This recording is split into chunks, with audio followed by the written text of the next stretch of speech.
Abdullah ibn Mas'ud radıyallahu anhudan rivayet qılınıdı ki, Rasulullah sallallahu aleyhi ve sellem mundaq degan: Qiyomat günü cəhənnəm keltiriladi. Onun 70 ming dona chulvori bo'ladi. Har bir chulvorini 70 ming farishta tutib so'rab mangadi. Muslim va Tirmizi rivoyati. Abu Hurayra radıyallahu anhu rivoyat qilib mundaq deydi: Rasulullah sallallahu aleyhi ve sellem mundaq deydi: Sizlarning bu dunyoda qolayotgan o'tinglar cəhənnəm o'tining 70 parchasidan bir parchadir dedi. Shuning bilan sahobalar: Ey Rasulullah, dunyoning o'timi gunohkorlarni azoblashga yetib oshadi deydi. Rasulullah sallallahu aleyhi ve sellem cəhənnəmning o'ti dunyo o'tlaridan yana 69 daraja yuqori hararatli qilingan.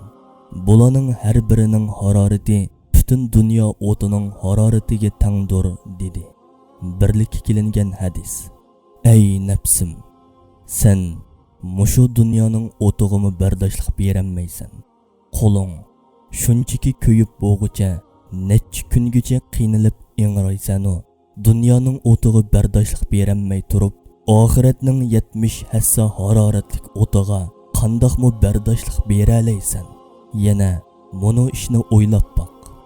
Masalan, bir gunoh bo'lib, o gunohni qilganlar mushu dunyoning o'tig'iga tashlangan bo'lsa, sening o gunohni qilishing u yoqda tursin, qo'rqinchdan uningga yaqinlashishga petinolmagan bo'lading.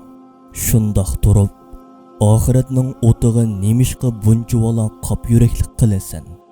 Ajaba, dunyoning o'ti seni qo'rqitadi-yu, oxiratning o'ti nemishqa qo'rqitanmaydi?